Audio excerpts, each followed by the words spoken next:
faly miarabantsika tsiraray avy zay mpanaraka ny fotoana zay ifampaherezantsika eto amin'ny MCTV na eto amin'ny Tambazotra Facebook miaraka amin'ny MCTV.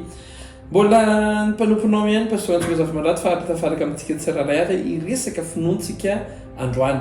Ny zavatra kesako aminao androany dia ao amin'ny Genesis 5:10. Tantara tena anisan'ny tena nahakasika izy io satria tantaran'i Abrahama nandiny fahenina zao lazainy hoe dia nino an Jehovah izy na hoe dia nino an Jehovah Abrahama ka nisaina ho fahamarinana zany. Ohatra hoe tantara. Ray andro Abrahama tao anatin'ny layany tao dia nisy fotoana nijery ny fananany rehetra. Dia nahatsiaro izy hoe way zato koa efa tanteran'Andriamanitra daholo ny ankamaroan'ny zavatra izay teneny amiko rehetra. Dia mahatsiaro tapoka izy hoe way fa le zanaka mbola tsy ananako. Dia niseho tamin'Andriamanitra, niseho tamin'ny Abrahama Andriamanitra.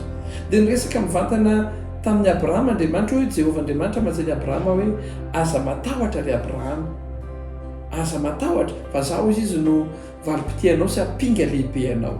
Dia nanomboka niresaka amin'izay Abrahama sy Jehovah Andriamanitra teo hoe ozy izy Abrahama hoe za ty ozy izy efa mandroso fahanterana, efa miantitra, zany efa tsy mimena ho taranaka ozy izy dia ny tompony fananako zany zao dia Eliezer avy any Damaskosy. Dia hoy Jehovah Andriamanitra mantsy Abrahama tsy izany no tompony fanananao fa voay ianao an'ity trano ity dia voanao an'ity ilay ity ozy izy dia jereo ny lanitra dia jereo nisan'ny kitana fa tahaka nisan'ny kitana eny amin'ny lanitra nisan'ny taranakao. Dia hoy ny Baiboly amin'ny 5:4 amin'izay hoe dia nino Abrahama ka nisaina ho fahamarinana zany. Amin'ny fiainana misy fotoantsika rehefa miandry zavatra tena hoe nirintsika elabe nampiasaintsika finoana nentsika bavaka ka ela izy tsy mety tonga dia misy fotoantsika ohatrany hoe latsaka zany le finoana normal be ki Abrahama ary moko matony Jehovah Andriamanitra dia tamin'ny Abrahama hoe aza matahotra ianao ry Abrahama dikan'izay fa nanana aiay Abrahama tao anatin'ny tao efa nisy fisalasalana kely nisy tahotra tao anatin'ny Abrahama tao hoe raha maty ahy zany dia lasa ny Eliezer daholo ny fananako satria tsy meny Jehovah taranaka nefa Jehovah miteny tamiko tany amin'ny Genesis 12:12 hoe hitany taranako izy avy amin'ny taranako no hitahina firenena rehetra amboniny tany. Fa zao ny fanalahidy dia zao soa ihany Abrahama fa naka fotoana niresaka tamin'Andriamanitra. Averiko fandohany soa ihany Abrahama fa naka fotoana niresaka tamin'Andriamanitra. Rehefa latsa-datsaka iny ny fiainam-pananao na somary reraka ny finoanao dia tia ny fomba anankiray izay mampiakatra ny finoana resahan'Andriamanitra. Magala fotoana hitokanana manokana hiaraka amin'ny Tompo dia tena hiainona ny Tompo. Aza mizatra mijery zavatra mitranga amin'ny fiainana miteny hoe tsotateraka le planan'Andriamanitra ho resy ianao.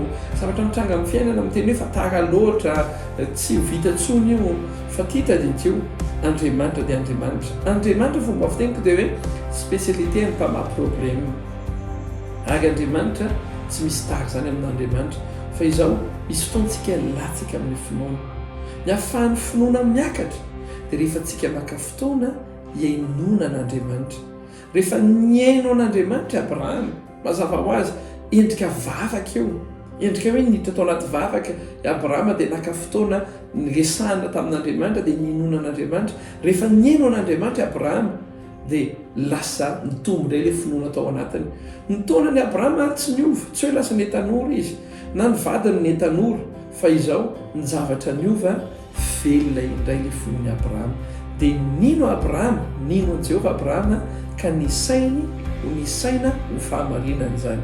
Genesis 5:15 manentana antsika tsiraray avy zay hoe tia tanjaka amin'ny finoana ianao, tianao tanteraka zavatra zay namparany Tompo taminao, tianao hiala amin'ilay fahadisom-panantenana ianao sy le fisalasalana hafahafa ao anaty hoe mbola vita avy tanteraka ihany ve voaloha ihany ve le troso ilamy ihany ve no avy. Ny fanalahidy aza variana mijery zavatra mitranga zay mahatonga ny Abrahama miteny hoe voany trano nahatonga ny Jehovah miteny hoe voany trano dia jereo ny lanitra fa manka mila maky ianao fotoana ionana amin'Andriamanitra anatin'ny vavaka dia inona an'Andriamanitra mamaky ny teny mientoroteny na tsy voatery hoe zany koa fa mivavaka ianao dia anatin'ny vavaka ianao misy fotoana mangina fotsiny ane dia teny hoe tompo miteny anamiko fa ianao anatin'ny mangina sy mifantoka iny misy afaka tenen'ny tompo aminao fa ny olo-bavaka tsy maintsy matanjaka ny finao dia mivavaka ao anao aho raha io soranainao zay ny afatra ny raha zany na dia afatra tsotra azy dia inoko hoe anova tantara-piainan'olona anova fiainam-panahana olona ry ampitombo ny finoana eto mpijery zava-dehibe ho tahina ny mpijery tsirairay avy amin'ny anarana Jesosy